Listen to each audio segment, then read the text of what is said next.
Merreiro, aproveitando que você falou sobre impeachment, Impeachment. e aí impeachment me lembra Dilma e Dilma me lembra Lula. Eu lembrei que está correndo aí os burburinhos na Rádio Peão de que talvez Lula renunciaria à candidatura para este ano, para não acabar como um grande fracasso. O que você acha disso?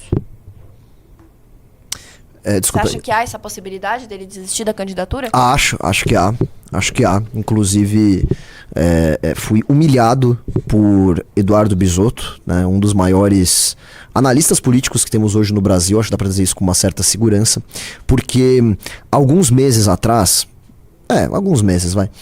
eu dizia que era muito difícil que o Lula não fosse o candidato. Achava que com praticamente certeza que ele seria. Afinal de contas, a gente tá falando de um cara que é o presidente da República, tem a máquina na mão, não teria porquê, né, isso eu dizendo alguns meses atrás, ele não concorrer.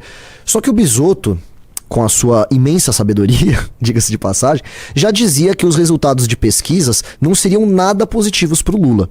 E olha só, ele estava certo. E vendo agora, tô falando que meu microfone tá muito alto, será que eu só deixo um pouco mais longe aqui? Talvez fique melhor? Abaixa aqui um pouquinho. Tá. Vendo agora os resultados das pesquisas, começa a fazer sentido uma não candidatura do Lula. Quem será que ele vai colocar? Será que vai ser o Camilo? Será que vai ser o Fernando Haddad? Não sei. O fato é que a situação do PT tá... Tira um pouco aqui essa telona aqui, desculpa. Ana, me põe aí. Que eu tava pequenininho. Não faz... assim, ele é um cara muito vaidoso. A gente tem que levar isso em consideração. Para ele talvez não faria sentido ir para uma candidatura que ele muito provavelmente vai perder. O Lula, ele se vangloria muito, e com uma certa razão, né, justiça seja feita, ele foi o único que conseguiu fazer isso, que é o fato de conseguir ter 3 mandatos presidenciais aí, ter vencido 3 eleições à presidência da República. Escuta, o pessoal fica no estúdio aqui andando, falando, isso atrapalha bastante, viu? Por favor. Muito obrigado, tá? Então o Lula foi o único que conseguiu essa grande proeza, né? Será que ele quer manchar a reputação dele tendo perdido na sua última candidatura? E o fato é que essa provavelmente seria a última candidatura do Lula mesmo, né? Porque ele já tem uma certa idade avançada. A não ser que ele viva realmente até os 120 anos, como ele fala.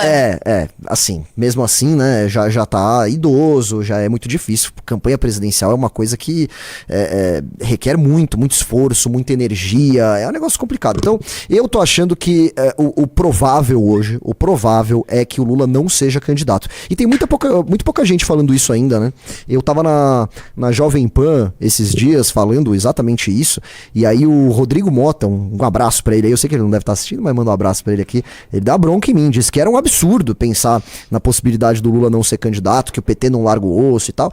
Eu não sei, eu não sei mesmo, talvez o Lula não queira perder aí no que seria a última candidatura dele. Às vezes é que nem pôquer, né? Sabe como dizem, é melhor você parar enquanto você está vencendo? Pôquer é assim, pare enquanto você está vencendo. Talvez o Lula encare dessa forma. Agora deixa eu dar uma olhada nessa notícia que ou melhor, nesse artigo aí que a Ana separou pra gente. Vamos ver se tem alguma análise interessante. Pode descer, Ana. O Brasil tem vivido um insólito repeteco com 2 anos de delay da experiência política americana. É verdade. Em 2016, Trump é eleito. Em 2018, Bolsonaro. Depois de um mandato polêmico e marcado pela pandemia, Trump perde em 2020. Bolsonaro perde em 2022. Inconformada com a derrota, uma turba trumpista invade o Capitólio em 2021. Aqui, uma turba bolsonarista invade os 3 poderes em 2023. Você vê, é sempre 2 anos, né? Por fim, considerado muito velho para concorrer a mais uma eleição, Biden foi tirado do páreo em 2024. Por aqui, em 2026, 3 pontinhos. Nossa, assim, de quem é esse artigo? Adorei esse primeiro parágrafo, muito bom. Chat GPT, brincadeira. Não, Joel Pinheiro, grande Joel Pinheiro. Grande Joel Pinheiro.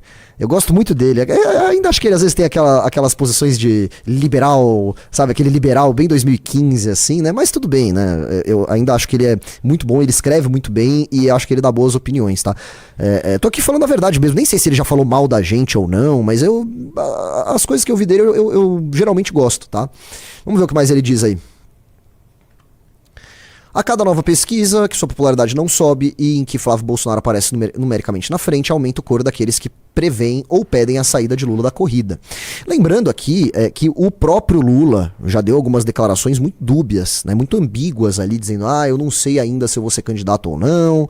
Aí você vê declarações de gente de dentro do PT dizendo que ainda não foi definido e tem uma ala que pressiona para que ele seja o candidato. Quer dizer, se tem uma ala pressionando, é porque há a vontade do Lula em não ser candidato, né?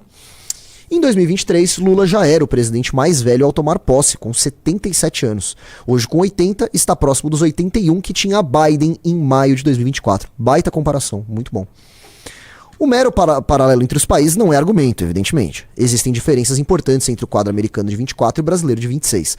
Primeiro, no funcionamento da justiça. A justiça não colocou obstáculo nenhum aos planos de Trump. Já Bolsonaro foi tornado inelegível pela justiça eleitoral. É verdade, se fosse para acontecer igual aos Estados Unidos, deveria ser o Jair Bolsonaro a ser o candidato, e não o filho dele, né? Já Bolsonaro foi tornado inelegível pela Justiça Eleitoral em 23 e condenado criminalmente pela STF em 2025. Está preso e não poderá concorrer. Seu filho Flávio é bem menos expressivo que o pai, e sua candidatura ainda não foi devidamente testada. Aí ele disse que o Lula tá bem melhor do que o Biden estava em 24, é verdade. Então agora ele tá falando das diferenças, né? Desce aí. Aí, ó, falando que o Biden era um quadro histórico do Partido Democrata, mas nunca foi um rei. Mas assim, até que ponto, eu fico pensando assim, até que ponto o Biden está melhor do que o Lula? Porque o Biden realmente só ficou exposto o quanto ele estava senil quando ele começou a participar dos debates. Não, pera. O Biden melhor que o Lula? Não, o Lula é melhor que o Biden. Desculpa. Ele falou, o Lula ainda está melhor que o Biden. Sim. Nessa mesma época. Tá. Só que o Biden, ainda durante a pré-campanha, o pessoal ainda tentou maquiar a imagem dele. Mas não conseguiram. Só ficou exposto mesmo que ele estava ruim quando ele começou a participar de alguns debates, e aí apareceu que ele estava completamente senil, e aí tiraram ele. Não. Foi? Não, isso aí do debate já foi a gota d'água. Já tinha, o pessoal do chat aí talvez lembre, mas já tinha vários vídeos, memes, indícios ali de que ele não estava com a cabeça no lugar. E isso não foi nem só no ano eleitoral, já era até alguns anos antes, né? Só que a situação dele foi se deteriorando, provavelmente por um Alzheimer, que inclusive, se for verdade... Foi Parkinson ou Alzheimer que ele foi? Não, eu acho que foi Alzheimer ou demência, alguma coisa assim, e vou te falar, aí é palpite meu, mas acho que a condição dele foi escondida até os 45 do segundo tempo, e quando viram que realmente não tinha como colocar pra frente. O Lula ainda consegue falar coisa com coisa, nem sempre, né, mas ele não tá nem de longe numa situação mental tão precária quanto a do Biden, não tá com aquela demência completa, né, o Lula, ele ainda consegue levantar, discursar, o Biden era completamente perdido, às vezes ele ia cumprimentar o ar, assim. Você tem razão. Era nesse nível, né, aquele debate foi assim, foi o fim de carreira mesmo. Então, sim, são situações diferentes, mas, assim, é interessante ver essa comparação dos 2 anos que o Joel fez, né? Porque se realmente se concretizar o que a gente tá falando aqui, o Lula não for candidato, vai ser mais uma semelhança com esse atraso de 2 anos na eleição brasileira. É isso, vamos pra próxima, vai?